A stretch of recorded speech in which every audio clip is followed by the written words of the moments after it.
Good evening, everyone. We are here for our July 28th Clayton City Council meeting. If the city clerk could call the roll. Councilmember Buse. Here. Councilmember Patel. Here. Councilmember Fader. Here. Councilmember York. Councilmember Waldman. Here. Councilmember Malin Smith. Mayor McAndrew. Here. City Manager Gibson. Here. City Attorney O'Keefe. Here. Thank you. Thank you. The first part of our agenda is always if anybody in the audience would like to talk to us about something, you are welcome, anything that's not on our agenda tonight. So you're welcome to approach the podium and let us know your name. There is a 3-minute limit, but that it looks like Mr. Burrows is coming up to the podium. Steve, just make sure the microphone's on. Yeah. Is it green? You want to push it and make it green. Oh, green. There we go. Yep. So good evening, Mayor, council members, especially Ward 3, Cammie and Gary. My name is Steve Burrows and my wife and I live just up the road here on Beamiston Avenue. And I appreciate the time that you guys took to review the city's use of flock cameras. My wife and I watched the discussion last week, and we thought it was a really thoughtful and conversation about both public safety and privacy.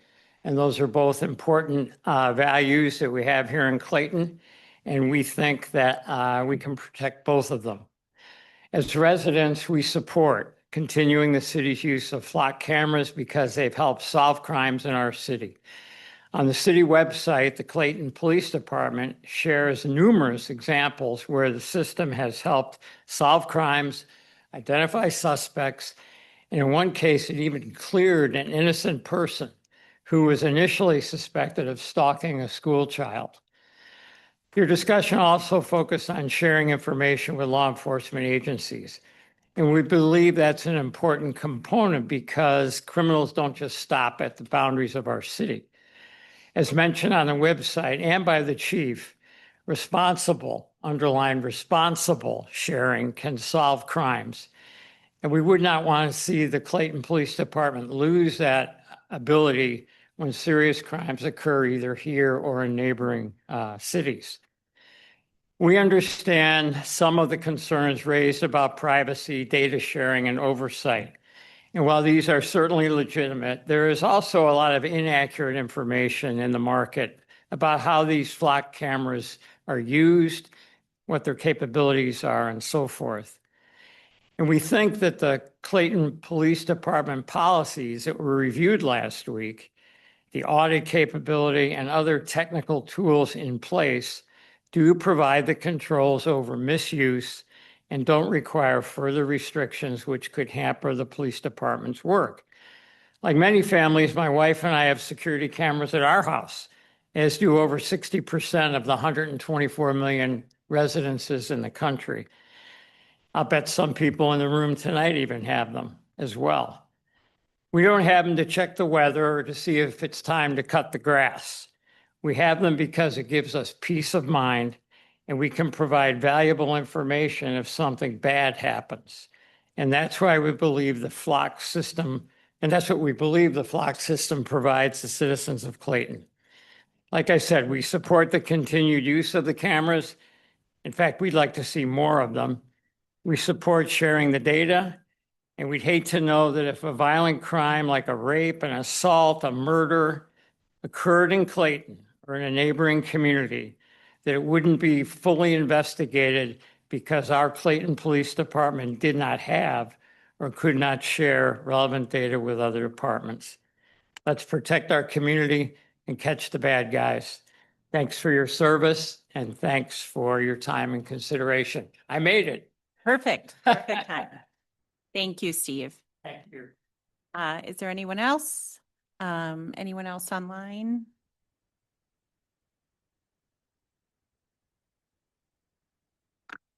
All right. The first item on our agenda is our consent agenda. Is there any member of the council that has any concerns or questions about any matter on the consent agenda? Seeing none, Councilmember Buse. I move to approve the consent agenda. Second. Any discussion?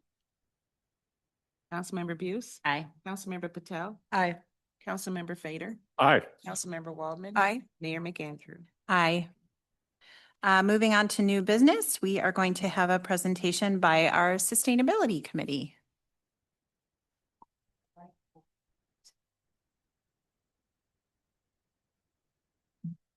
Thank you. I'm going to do the brief introduction here. So a few items on the agenda this evening coming out of our Sustainability Advisory Committee. Grace Rose, excuse me, is going to be presenting on these topics. And I lost my spot on the agenda, but I know there were 3 total topics. First was the monarchs, and then the, excuse me, skip the stuff, resolution, and the, another item. I apologize. I don't You're have. also going to talk about the bird safe glass. Bird safe As glass. a part of Thank the you. presentation. Okay. Sorry about that. I didn't come prepared with a speech. But anyway, Grace has been working with us. She's a rising junior. She started in spring of 2026, carried over into the summer, has been doing a lot of great work with the Sustainability Committee. And she's here to give some information and some updates on those agenda items. Thanks, Matt. Welcome, Grace. Thanks for being here. Thank you. I'm happy to be here. Do we have the, Oh, it's not showing on the screen up there for her to see. Does that mean we're not sharing it? No, it says it's.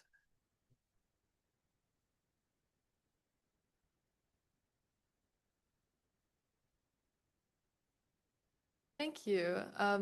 As Matt said, I have 3 topics to talk to you all about today. We've been very busy this summer.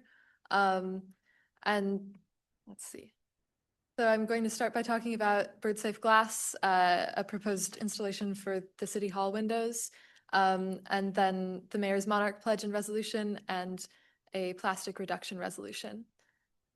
So we're proposing, the Sustainability Advisory Committee is proposing that we install bird safe glass film on the exterior windows, the South Bay windows in City Hall. And we think that this is important because according to the American Bird Conservancy, up to 1 billion birds are killed annually by collisions with buildings. And St. Louis is in the Mississippi Flyway, which means it has a central location causing danger to migratory birds. The St. Louis Audubon Society has also surveyed downtown Clayton, and they found over 100 collisions in just their limited survey of high-rise buildings in 2024. But it's not just high rises that are important. More than 99% of collisions are caused by low rises in residential buildings, which mean that the public buildings like we have here that are smaller are also a really important place to focus on reducing bird fatalities. In addition, this will support the other programs and commitments that Clayton has, like Bird City, which we recently got recognized for, and Lights Out Heartland. And just as a side note, we would like to ask the committee members to send out letters to residents in their wards, asking them to participate in Lights Out Heartland as well. And I'll send out an email with some sample language for you after the meeting. But as I said, our focus today is on the City Hall windows. But moving forward, there are a lot of things that could be considered. We think that the center of Clayton would be a large impact place to discuss the installation of bird safe patterns, as well as including more permanent bird safe window interventions in future building renovations by the city and school district. And I believe one of the members of the committee reached out to the school district about that already for their future renovations. I also just wanted to highlight that we've looked at external insect screens, which although they're not designed for use to reduce bird collisions, they're very effective. And after my presentation on this topic to the advisory committee in the spring, we have put back up the insect screens on all of the windows in City Hall. So that's just a small win for us. But as I said, our main consideration today is the South Bay windows in City Hall, and we're proposing that we install a film on the exterior of the glass to reduce transparency and reflectance, and it would be in a dot grid pattern. And whatever product we decide to go with should be recommended by the American Bird Conservancy. As you can see in the pictures below, they're pretty unobtrusive, and there are a couple of different looks that you can find depending on the product. But we've also reached out to local companies to get an estimate for what it would cost. The material cost is around $1,000 to $2,000, and the two glass companies who responded to our queries gave a rough estimate of below $10,000. So we had one company say it would be around $9,000 and another say $4,000 to $5,000 for both of the windows, the complete installation and materials. It would be possible for the city to install it itself, but we think that calling for quotes more officially once we decide to move forward with this would be the way forward. And as I said, there are several brands and looks and price points that can be considered. So our ask today is that we consider when the new budget comes up in the fall in October, that we consider adding this as an action item to the budget. And I can take any questions on this topic that you have. Does anybody have any questions for Grace? Yeah, I have a question. I should probably know the answer. Thank you for your great work on the committee. I enjoy being the liaison for the committee. When you mentioned the bird safe glass and you mentioned there are consider with the budget and you mentioned potential grants, have we identified those grants for this that we could look at or? I don't believe we've looked into grants for this Okay, project. I thought, okay. All right. Thank you. It's a I think a necessary project, and I think we all should mention it with the school board members and anyone else as we have those conversations because it does make a difference. Okay, thanks. I support making windows as bird safe as possible. I actually have this installed on like the windows in my house that tended to get bird collisions. So I think it's great. I'm interested in how you identified the specific windows, like what leads to the recommendation to do those windows instead of others, or like specifically those windows, any like. Yeah, well, we looked at all of the different city buildings that we own, and most of them have the more traditional windows like we have in here, which I think don't make as much sense for a film installation. And also, as you know here, we have the insect screens, but so a lot of those buildings, and I believe the police department as well was identified as being a difficult installation to do. So it was some considerations like that, as well as the big bay windows are the largest and therefore probably the most dangerous for birds. Yeah. Makes sense. I mean, you have like the relatively open space for birds to be. Yeah, flying. there Like a is bird's not gonna bushes of fly into this greenery out window. there that they, yeah, With the wall on the other side, but yeah. yeah, exactly. Okay. Well, I would Thank think you. that Center of Clayton would be an interesting place to pursue Yeah. this as well. Yeah. And we had talked about eventually having a presentation on that to CRSWC. Yeah. Yeah, no, I support doing this. Mr. Fader? Sounds good to me. No questions. Thank you. Yeah, great work. Sounds good. And I also wanted to point out that we're trying to use this building as an example. You know, it's something that, a lot of people walk by, high visibility, because, eventually I think the idea is like we could go to some of our, larger buildings and say, this is, something that we can do to kind of help bird safety. So look what we're doing. So it's a really good choice of windows for that reason too. So. Yeah, thank you for bringing that up.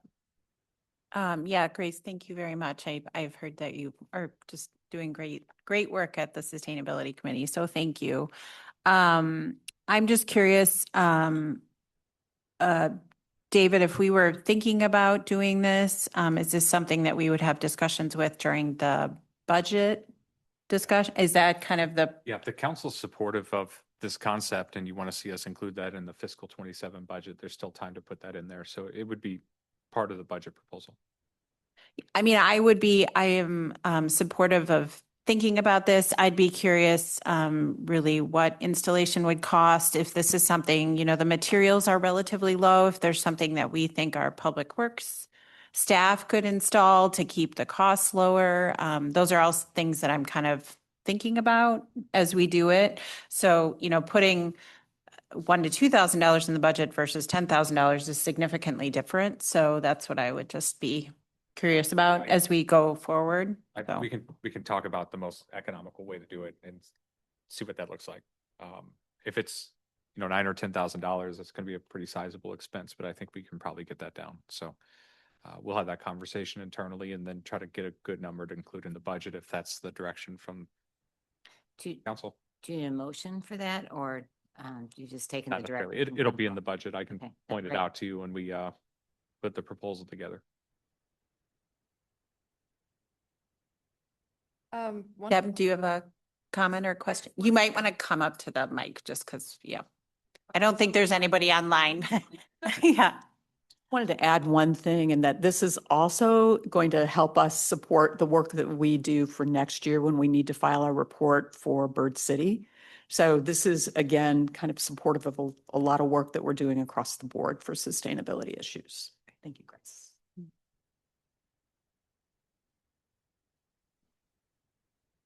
I can move on to my next That'd be great. topic then. Yeah, so the next thing that I wanted to speak with you all about is the Mayor's Monarch Pledge. And we have you to thank for bringing that to our attention.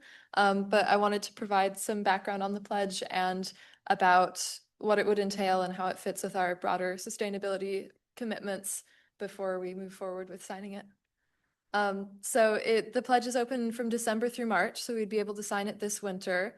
It was started by the National Wildlife Federation in 2015 in order to engage cities in monarch conservation, and St. Louis was actually the first city to sign the pledge. They have a really cool butterfly garden program with over 400 gardens around the city. But there are a lot of municipalities that are more similar to Clayton that also have signed the pledge, such as Chesterfield, Creve Coeur, St. Peters, and Webster Groves. The pledge itself is very straightforward. There's only 3 actions. They have a list of 30 actions that are recommended by the National Wildlife Federation. And then in order to sign the pledge, you have to commit to taking at least 3 of those actions, which I believe Clayton is already qualified to do. And then if we wanted to continue to sign it and renew it in the future, there's an annual report that's submitted and you commit to taking 1 additional action or expanding one of the current actions for the next year. So I'm sure you all know that monarchs are important, but just briefly, they were classified as vulnerable in 2023, and butterflies and pollinators in general have been declining across the US for a long time, but monarchs are particularly vulnerable because of their long migrations. And their flyway passes through Missouri, which means that we also have a role to play in their conservation. The pledge actions aren't just important for pollinators, though. They're also helpful for they aren't just important for monarchs, they're also important for a lot of other pollinators with actions like reducing pesticide use and increasing native plantings and things like that. So as I said, I think that Clayton is already qualified to take the pledge. A few of the actions that we have certainly taken are earning recognition for being a wildlife-friendly city. We've done great work with Tree City, Bird City, our Lights Out Heartland resolution, and some of the other projects that are in the works right now. A second action that we have taken is an invasive species removal program, which Amy Jennings led the first honeysuckle hack this spring. And if we continue to support that as a program, that could count towards this as well. I think there are probably additional actions that could be determined with communication with the Parks Department in terms of our native plantings and like landscaping practices. But a third action that I'm proposing that we take today is issuing a resolution in support of monarch conservation. And that is one of the actions that National Wildlife Federation recommends. The text is here and in all of your, right in front of you. But it just speaks about how important monarchs are and that they're vulnerable, that we all have a role to play in conserving them, that we plan to sign the Mayor's Monarch Pledge, and then it establishes September 1st as a Monarch Day in Clayton, which September is the peak migratory month for monarchs, so it would provide a good date to celebrate monarchs and have themed communications and things like that. And it's modeled off of St. Louis City's proclamation that they released when signing the pledge. There are a lot of actions that we can consider taking in the future. As I said, everything that I've talked about up till now is sufficient to sign the pledge right now, but there are a ton of things that would complement all of our future, all of our current sustainability commitments, like Bird City and Mayor's Monarch Pledge overlap significantly.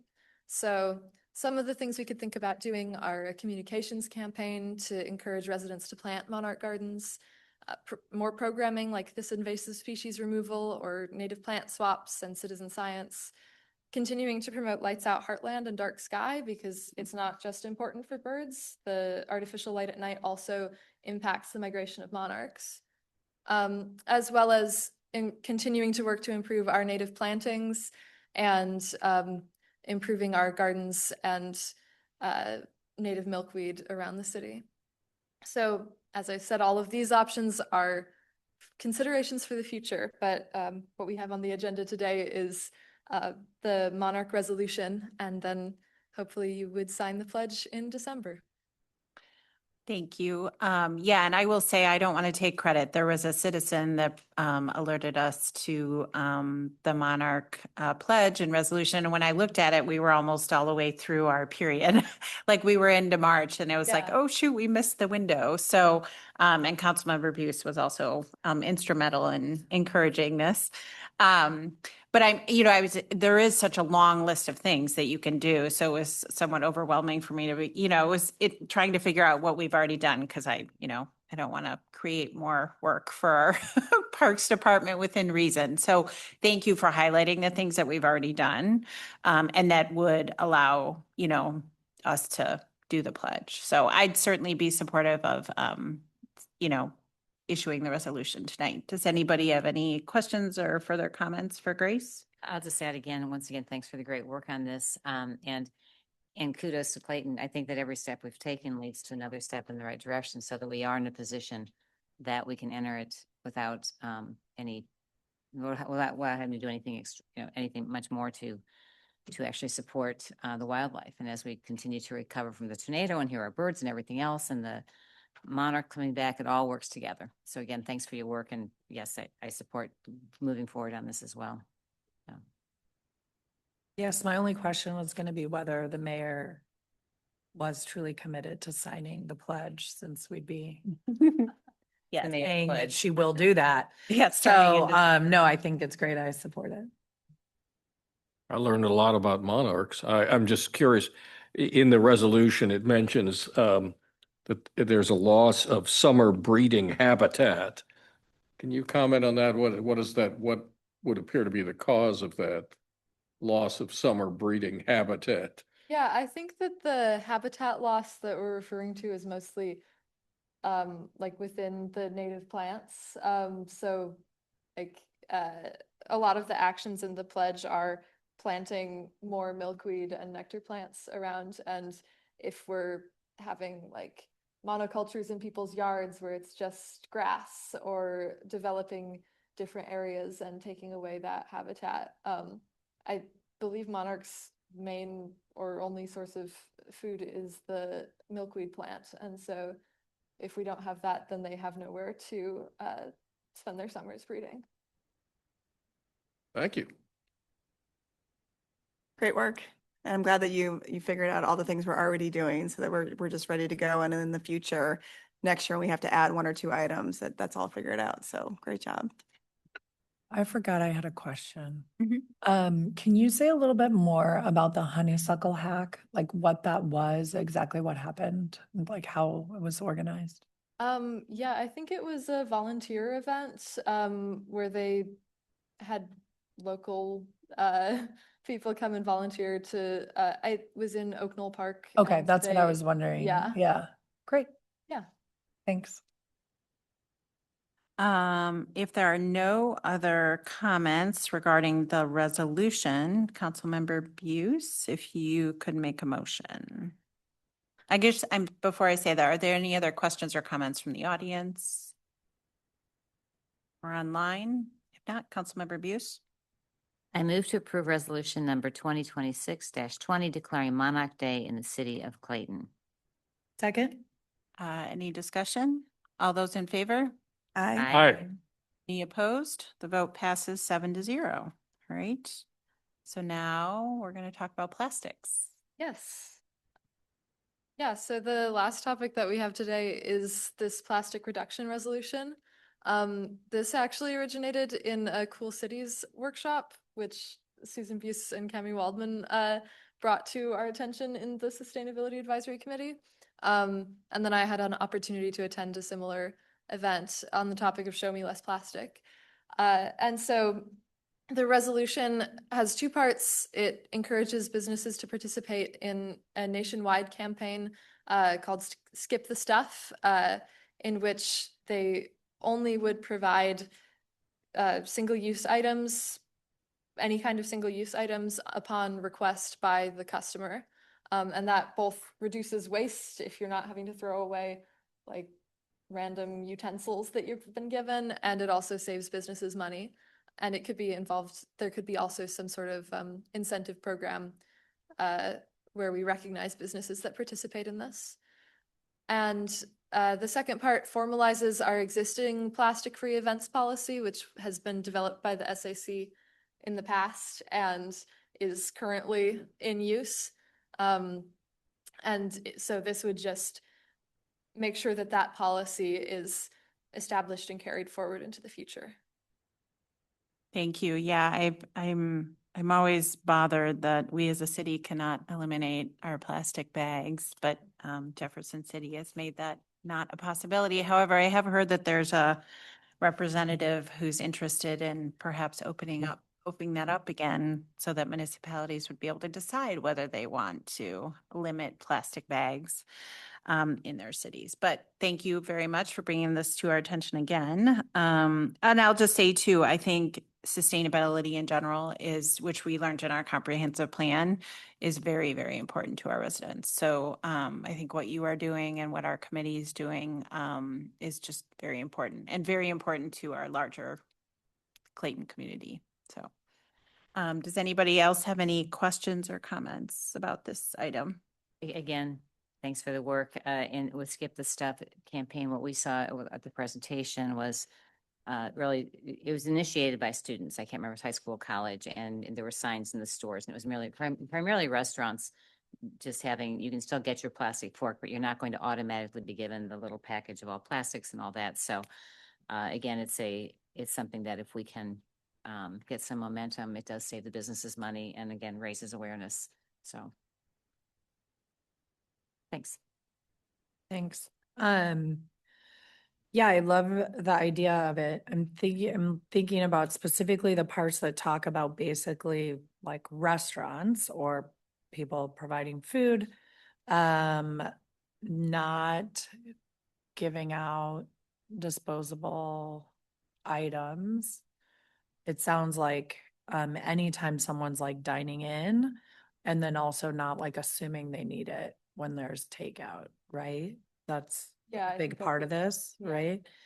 And I'm curious about, I think we aren't like requiring that. This is an encouragement. Is that right? As a resolution, it doesn't have any like enforcement mechanism. Yeah. It's just encourage businesses to do that. And we've talked about a couple of ways within the Sustainability Advisory Committee that could be done. Like when new businesses are applying for restaurant licenses, Right. including this in their packet of materials. there's also a Plastic-Free July campaign that is promoted by several local environmental organizations that we could cross-promote as part of this. Cool. The only time we do enforce it, just to be clear, is when it's a city event and we have our vendors that have. Yeah, then so- we and have we've been enforcing that for the teeth past or 2 whatever. years now. Yeah. so Thank you. That's wonderful. It's I reinforced in appreciate that resolution. Yeah. I'm curious about how it relates to the Green Dining Alliance and Green Dining certification, because certainly some of these things are part of that, like there's overlap, right? Is it Yes. just like another way to talk about it, basically? Like do you want to say something? If- Yeah, right.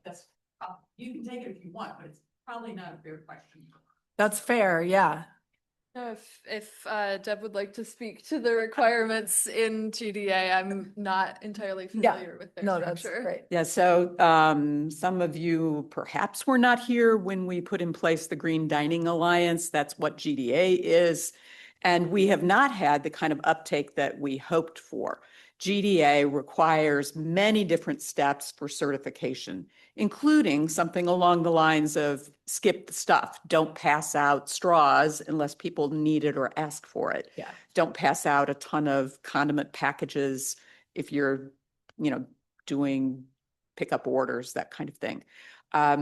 So this is a component of what they do, but they ask for a whole lot more. So Okay. this is, if you will, like a baby step toward GDA. Yeah. And if we could even accomplish this much, it would be a plus. Does that answer your question? Yeah, it does. Thank you.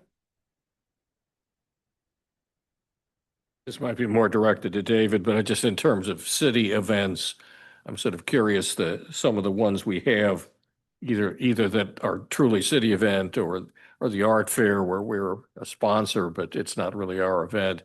If these 5 points are adhered to in these future events, would we notice a marked difference, or are these things that we're pretty much already telling folks at our events not to do or do? You'll already see this at city events. So Jazz Fest, Music and Wine, all of those vendors need to comply with that. It's actually contained within our purchasing policy, those items that you see in front of you. The art fair is kind of the outlier.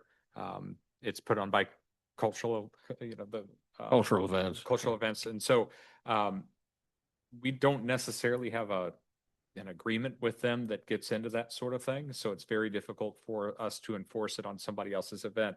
What we have done for Sababa and also for the food festival we had last year, we did have within the contract with those particular event organizers that they had to comply with that. So we can, if we're going to issue right-of-way permits or we're going to enter into an agreement, we can at that point in time put those provisions in if we'd like, and we have been doing that. The one outlier would be the art fair. I'll just say too, this is lifted from the contracts that we currently use with our vendors. So it's really bringing showing board support for what the city staff is already doing. There's nothing new in here that staff isn't already doing. Is this something we might want to talk to the art fair about since We- it's coming up? Yeah, we have. And Sarah was absolutely, I was nervous about the conversation because we don't have a contract. But she was like, oh, absolutely, absolutely. We want to use the water monster. Yeah. We'll try to not have any single-use plastics. So we'll see what actually happens, but they were very, very receptive to the conversation. And so see what happens this year and then build on that for next year. Thank you. Yeah, I have no questions. I do think this would be just, again, it's a way to educate our, businesses around here. Hopefully we can promote this and just kind of say, the city has this new resolution and give kind of the things that we're hoping that businesses and restaurants can, do, because it helps them in the end too. They're not buying things that they don't need. And so overall, I think it's great. Yeah, if I can say one more thing, sorry.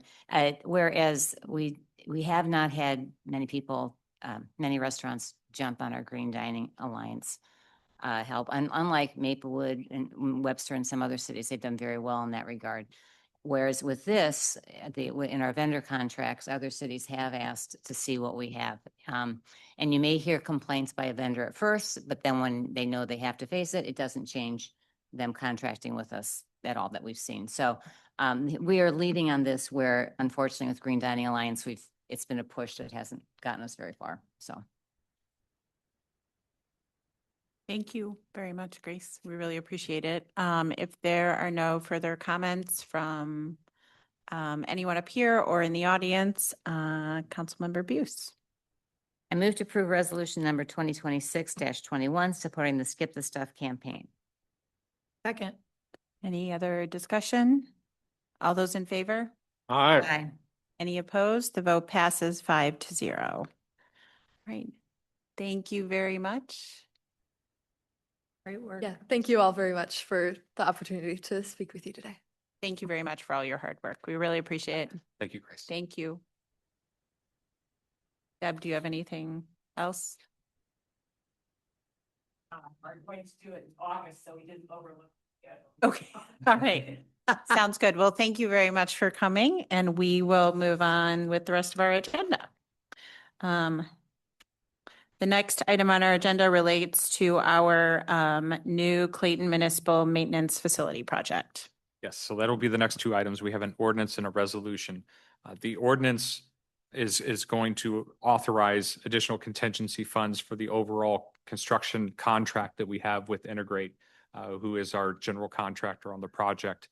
The resolution is for soils testing. So on the contract itself with Integrate, there's additional work on the site. A lot of that has to do with unsuitable soils, some fence repairs to our fueling station that already exists there. And then we have some other items on the site that would all be addressed with that additional $250,000 in contingency. Those unsuitable soils that I mentioned, that's what's leading to that contract amendment with Shannon Wilson, and that's for the material testing on the site.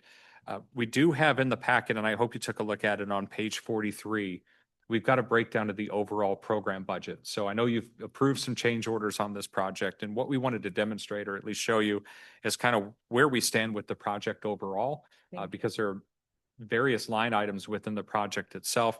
Some are under budget, some are over budget at this point. And so what you see in front of you tonight on page 43, and Myron has it pulled up here, is kind of where we stand today. So we have tonight with us David Bradley with Navigate. David is our owner's rep on the site, so he's our construction manager on this particular project. And of course, we have Matt here as well to answer any questions. But David's going to walk you through this program budget a little bit so you can see where we're over, where we're under, and where we stand overall with the project. So we're still good on the overall program budget, barely. But you know, there's still a little bit left over, and he can talk about just progress on the site overall. So I'll turn it over to you. Yeah, thank you. Good evening, ladies and gentlemen. I believe the last time someone from Navigate was before you was at the DD estimate, and that's the first column that's circled. So I did take over at construction. So I've been managing the contractor and the progress since they mobilized. But you can see our current projections, that second circled column. A lot has changed, but as we're into progress, I think we're 65, 70% of the way through construction.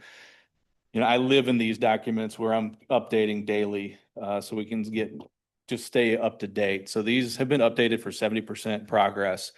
So again, the numbers, instead of being estimates, are now commitments, are now firm. And we've started to also see where we don't need to hold the money anymore. We're 70% of the way through. We know we're not going to need those funds. So you can see the first line, construction contracts, that is primarily the general contractor. And we've increased quite a bit. Again, as David mentioned, the unforeseen conditions, poor soils, some sewer blockages that we had to repair, those types of things. So we've put a lot of money into change orders to the construction contract. Item B is the special construction. That's more related to the asbestos abatement earlier in the project and some signage. So again, it's not a large line item, but we've had some fluctuations there as well. Part of the current request is taking the signage funding and moving it into the contractor's contract so that they can provide, coordinate, and install the signage. Item C, furniture, fixtures, and equipment. As you can see, the biggest savings there, the variance, $100,000. That is, again, a firm bid from CI Select. They are now under contract, and since they are under contract, we can now reduce that line item to help facilitate those line items that we are over budget. Now, we do maintain some balance in that for smaller office equipment, printers, copiers, trash cans. You know, we have a hard time giving that money up until we're at the end. Professional services, that's where you'll find, again, Shannon Wilson for they did the geotechnical, they did the soils had some hazardous waste in them too. So that had to be, clean, haul off. So all that was tracked, monitored. And then we also have the design team and Navigate in that line item. So the 63,000 that you see as an overage, you can see it from DD to post bid, you can see there was an increase and then another increase. So as the scope has grown to include those hazardous soils, now we are also asking to increase for poor soils, debris, buried debris, soft soils, clays, remediation, those types of things.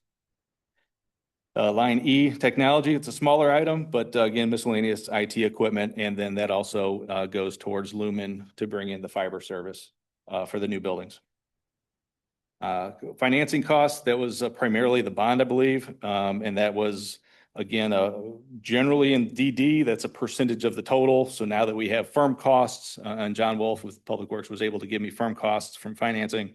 So that's a firm cost. That 374 is firm. So now that frees up 125,000 that we will not be needing on that line item. And then miscellaneous costs, you get into some of the moving costs if we need it. And then we did have some utility costs in there from Missouri American Water and MSD. So those are some of the things that we've incurred. And again, those are firm fixed commitments. So now we can start seeing where are we over, where are we under. So we are projecting with the current request to reallocate, we are still projecting roughly $34,000 under budget. And we still have a measure of contingency still built into the line item. So we think we're in comfortable position given the current progress on the new building. And then there is a phase 2 where the fleet maintenance moves out of the existing building into the new, then we go back in and renovate that space for parks, offices and whatnot. So again, this stage of the project, I think we're in pretty good position to make these projections. And David, Open if I it could up. ask, it's typical on these projects that you run into a lot of the stuff when you're digging because you really don't know what's underground. And for the most part, what we're doing now is above ground. So a lot of that threat for the unforeseen circumstances, that starts to dissipate a little bit, correct? Exactly right. Once you go vertical, the risk goes down. We are very near completing the electrical conduit trenching on site, and that's really the last of the digging. We are, again, part of this current request is fuel station. We kind of already know we're going to find some bad stuff there, but that's what's in the price to fix. So, yes. Thank you. I'm gonna hold you to you're feeling pretty good about. That's David Gibson at. Yeah. So yeah, I mean, I think too, it's, normally we'd potentially be getting over budget, but because we can reallocate funds, as you're saying, like we're moving funds, because it is a significant savings. I hope we're getting all the furniture that we need. Because there I does. made that note too. Right. Did we I do mean, I don't away want people to have to sit on the floor or anything. So, oh, great. Good. Yeah. Yeah, I just, because I was surprised, I felt like we had almost worked through all of our contingencies. So it was good to see that we had movement in other areas. So, I mean, as David mentioned, hopefully we're done or pretty much done with the surprises and we can kind of move forward with, We're hanging drywall and painting. Well, that's good. That's a good, yeah. But and I guess on that, in that vein, like what are you projecting to be a finish date or finish timeline? Yes, there are delays. Our current delay with the new fleet maintenance building is the significant delay is the electrical gear. The data centers are buying up inventory. So we have had a delay. We've got new delivery dates, but we were projected early November, and I think we're going to be late November. Okay. Then we've got a move-in period. So we'll probably be mid-December to late December, where we'll be talking about final inspections and punch lists and start moving people in. So it The is. end of the year would be close. So the delay would be, you think, more related to just getting stuff that, like getting, I mean, I guess, Ye- materials that we Yes. thought would take 2 months to get, and now they're taking 4 In months. this to get. particular case, on the ship date, they sent out a notice saying it's delayed. So we were expecting it within days, and yeah, now it's not going to ship for another couple of weeks, but Okay. it's a reality on every project. You try to adjust. It's impacting the fleet maintenance building, the new one. It remains to be seen if it's going to impact the existing building, because that does finish second. So Okay. try to absorb those delays best we can. Thank you. Are there other questions or comments? Can you remind me what DD means? Design development. It is. So you've okay. got SD is schematic design, so it's more sketches on napkins. Design development, you're getting into details and kind of answering the questions, and then CD is construction documents where you're Yeah. going out for bid. So it's just the phases of design. Thanks. And then you mentioned being 75% through. Is that 75% through phase one or the total project? And that's, I did not Or look did at I- that number. No, I mean, But that would be total. That okay. would be total. And when you talked about being done basically around the end of this calendar year, is that just the one building or the Total. whole? That'll be It's total. everything. Mhm. Okay. Yeah, the existing building is very far along. We just need the Yeah. first building to finish. Yeah. So I think I want to better understand why we're approving additional contingency if we are actually just a little bit under budget So projected. We have to What approve am the I- additional contingency as it relates to the contract with Integrate. So you've authorized the Integrate contract up to a certain amount. So we need to add- specifically line item A, That's correct. We need like that is at the line item level, to add basically. $250,000 to the thank you. Integrate contract to cover the change orders. Got it. Thanks. I'm looking forward to the grand opening. Yeah.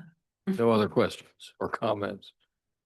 Yeah, no questions. Excited for it. And for anybody interested, would it be possible to arrange some sort of tour so they can see the site under construction without getting in the way too much? We can definitely schedule something. Okay. The site is still unpaved, and a lot of trenches, a lot of holes, but I would be glad to If we can, tour anybody through. we can find some time where we can do it safely and not That'd be being in the That'd be way. very helpful. Sure. I think. The asphalt folks would- pavement is imminent. Mhm. So, yeah, soon. You let us know when it's ready Sure. for that, and we'll have some people that I think will take you up on it. So Great. Be glad to do that. appreciate it. Thank you, David. Appreciate that. All right, if there are no other questions or comments from the council or anyone in the audience, Councilmember Buse. I introduced Bill number 7166, authorizing additional contingency funds and expenditures for the Clayton Municipal Maintenance Facility Project to be read for the first time by title only. Second? Any other discussion? Mr. City Attorney. Bill number 7166, first reading, an ordinance authorizing additional contingency authority and expenditures for the Clayton Municipal Maintenance Facility Project. All those in favor? Aye. Any opposed? Councilmember Buse. I move that the council give unanimous consent to consideration for adoption of Bill number 7166 on the day of its introduction. Second? All those in favor? Aye. Aye. Any opposed? The vote passes 5-0. Let the minutes reflect that the council has given unanimous consent. I introduced Bill number 7166, authorizing additional contingency funds and expenditures for the Clayton Municipal Maintenance Facility Project to be read for the second time by title only. Second? Any other discussion? Mr. City Attorney. Bill number 7166, second reading and consideration for adoption. An ordinance authorizing additional contingency authority and expenditures for the Clayton Municipal Maintenance Facility Project. Councilmember Buse. Aye. Councilmember Patel. Aye. Councilmember Fader. Aye. Councilmember Waldman. Aye. Mayor McAndrew. Aye. Thank you. All right, the next item relates to that. Does anybody have any further question on the materials testing? Councilmember Buse. I move to approve resolution number 2026-23, authorizing a change order for Shannon and Wilson Construction Materials Testing Services. Second. Any discussion? All those in favor? Aye. Any opposed? The vote passes 5-0. The last item on our agenda is intergovernmental agreement for IT services. Yes, we brought on Maplewood this year, and they joined this group. So we've been providing IT services, as you know, to Brentwood and Richmond Heights for years. We added Maplewood back on July 1st of this year. And so what we want to do is align all of those contracts again so that they all expire at the same time. Right now, the contracts that we have with Brentwood and Richmond Heights, those end on August 1st, 2029. We want to align everything so that it ends on July 31st, 2029 with each city. So that's what these contracts that are attached would do. They would amend the contracts with Brentwood and Richmond Heights to extend that date out. The amount that each of those cities paid is based on actual hours that they use our staff. And then you'll also see capital costs broken down for each city as well. So they do cover the overhead associated with the IT service. So that's the gist of it. The terms are essentially the same. The numbers reflect the actual costs, the 5-year averages for both of those cities. And we're just trying to extend that end date out to July 31st, 2029 to align with the Maplewood contract. So that'll get us all on the same cycle. We do have Larry Covey here as well, our Director of Technology Services, with any questions you may have. He's done a great job of managing these contracts over time. So Thank you. I'll open the discussion. Are there any questions or comments from the council or the audience? Just a comment, because this has been working so well and it seems so well put together, and adding Maplewood is wonderful. Kudos to you all, staff. The more we work with our neighbors, know them, it helps us financially and in every way. And this is, a continuation of that. So it's great. Thanks. I just want to confirm, this is, the budget going forward would be based on projections and estimates. And do we do anything to true up, or we just accept that? we true up at the time we renew. So there renewal have could been look like. years, right? And so there have been years where we've probably taken on a little bit more of the expense than those other cities, but there's also been years where, we had turnover within IT. So they were still paying a rate for a fully staffed department where there were some vacancies, and we were probably realizing those savings. So over time, it's really kind of evened out, and it's hard to get exact with the dollars, but all of the cities that participate are comfortable with the formula as it stands. That's great. Thanks.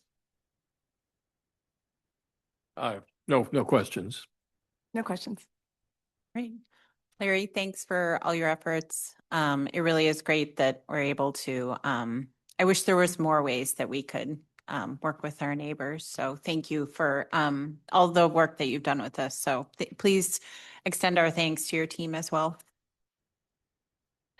If there's no other questions or comments from the council or the audience, Councilmember Buse.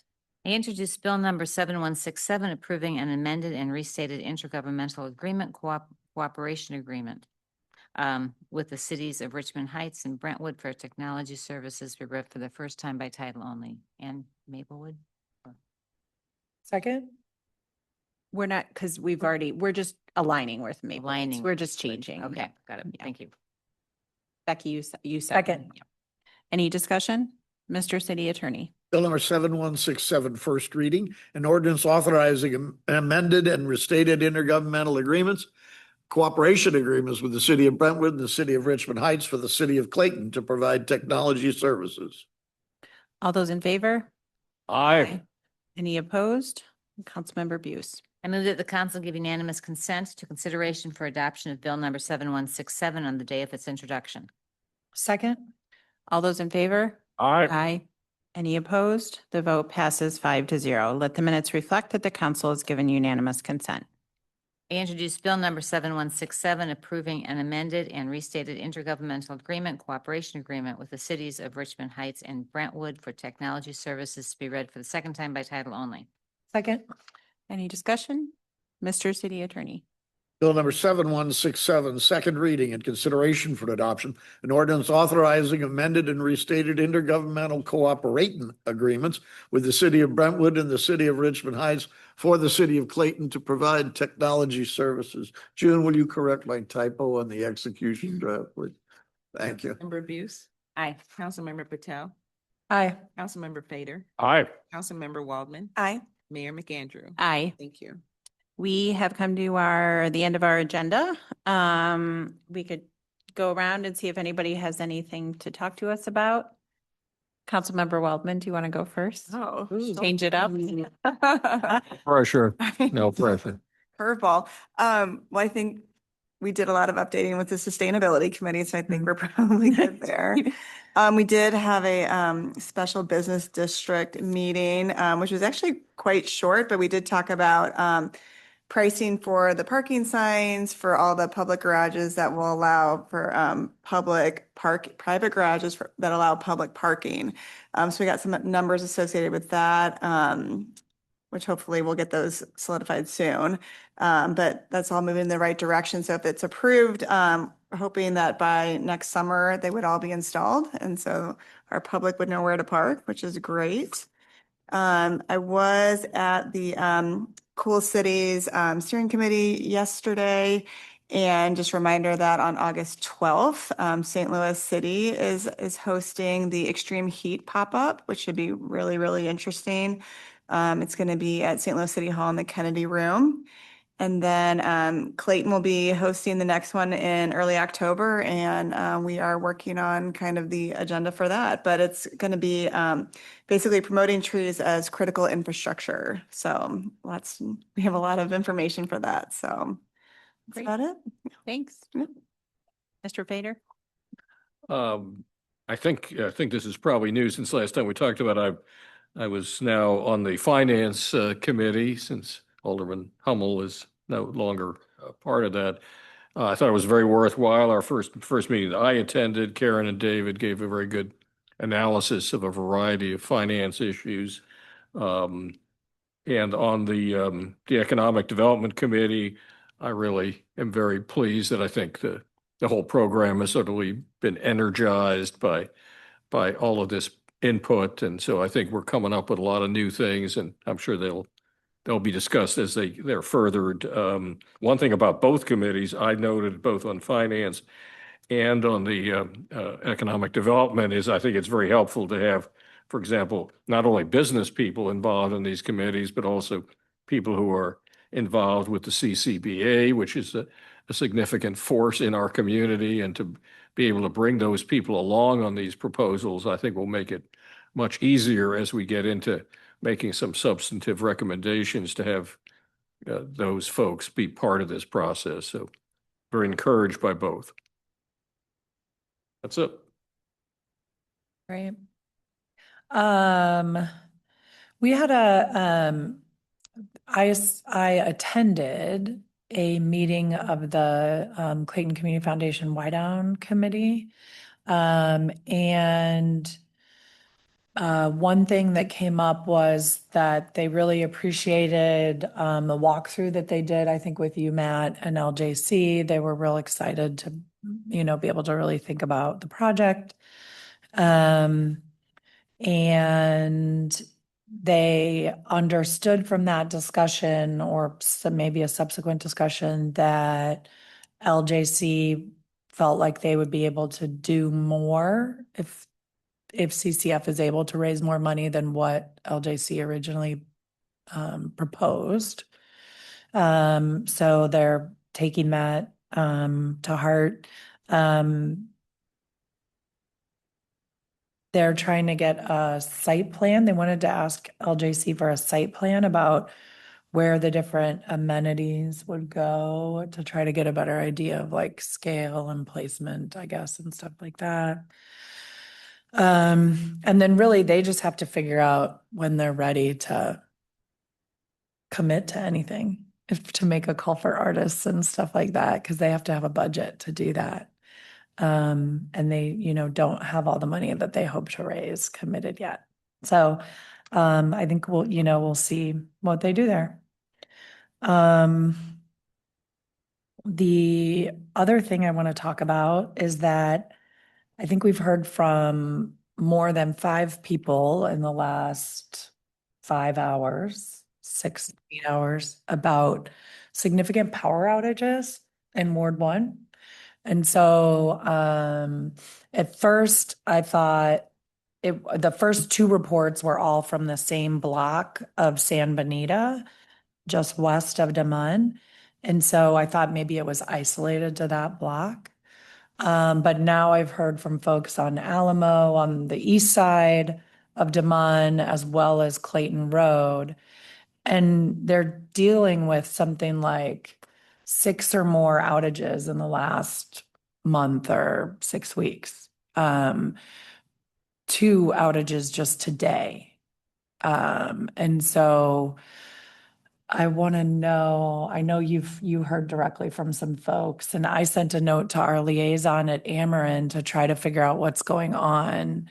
But I mean, it's a really significant impact, and I don't know what's Do they stay going on, on. or does the outage, like, how does it come? I've got like a A mix of. thing of what, like how long it was out. And in some cases, folks are reporting that it was not necessarily like a full outage, but like lights were dim and appliances were beeping and doing things. And then I think that leads people to feel kind of like safety concerns about like what's going on with my electricity, right? And are my appliances like safe, or I don't know, you know?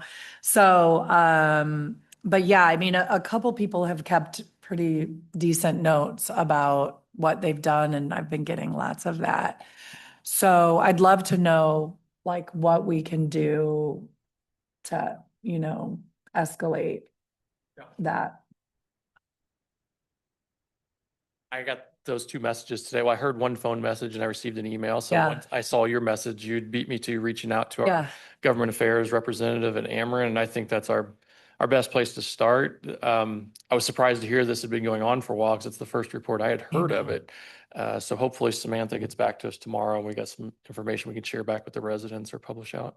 Yeah. But yeah, they're giving kind of generalized information about their website. Their outage tracker showed about 300 people without power today at one point, and it's general wiring issue or something. So you don't get a lot of detail on their outage tracker, but hopefully Ameren can provide Yeah, more. we'll start with her. She's historically has been very responsive. Yeah, that's my impression. Right. So I would expect the same here. And I would expect sounds to like hear you're from right. her tomorrow. And then if we don't, we can That's- push it. But I mean, there weren't even storms today. No. And it went out 2 different times, and yeah, so yeah. I can just add anecdotally, my older daughter and family live at 6349 Alamo. And we've had numerous opportunities to invite them to come over and stay at our house because the power is out. So since there are 5 of them and a dog, this is a serious situation for them and for us. So I would hope that this could be addressed as promptly. I mean, my daughter lives over there half the time. I'm like, wait, you just had a power outage. She's like, I know it happens all the time. And the dog sheds, by the way. Oh. So, You gotta do something about it. So, great.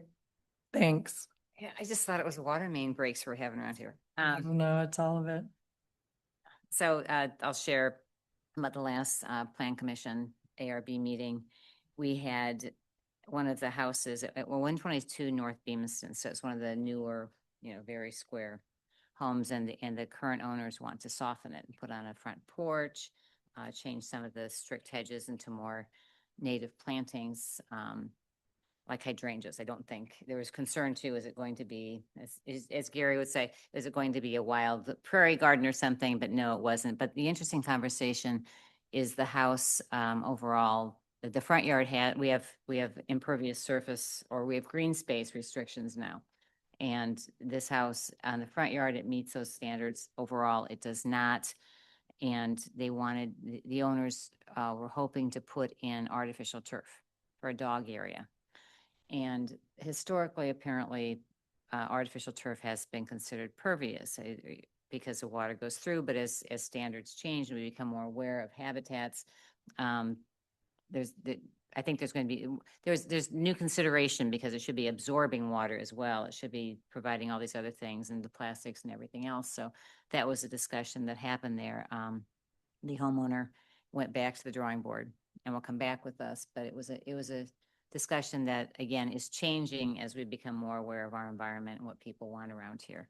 One of the comments was that there is artificial turf all around Clayton, and the response was, well, lots of times people don't tell us what they're doing.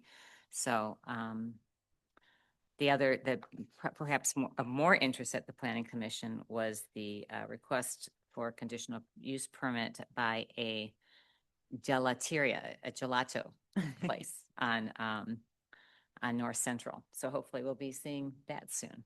And they invited us all to come try it. I got to get the details and how that's actually going to work, but I think that's- they're that's on a- our next agenda. that'd be a Yep. great development. Yep. Gelato on Central and ice cream on Maryland. Yes. There you go. Candy on Maryland, I know. Mhm. Exciting. I don't have much to report. David and I did attend our first steering committee to study the fire authority. So we finalized the RFP that will go out by the end of the month. Yeah. Oh, end of the week, yeah, July 31st, July 31st. So hopefully we will get, I think everyone's going to do their best to advertise it so that we get a number of proposals back. So we'll see how that goes. So, David? I would just mention that we have another meeting with the central core cities to talk about other shared services outside of just fire. So we're going to kind of re-energize that discussion as it relates to municipal courts, building inspection, shared capital purchases. So that'll be Olivet, U City, Maplewood, Brentwood, Richmond Heights. And I think Shrewsbury is going to be at this one, and Webster Groves. So we're all going to sit down and talk about possible options. So really excited to keep those conversations going, and all of these partnerships that we have been really beneficial. So trying to keep the momentum up. All right. Anybody else? I'll take I move we adjourn. second. All those in favor? Aye. Have a good night, everyone.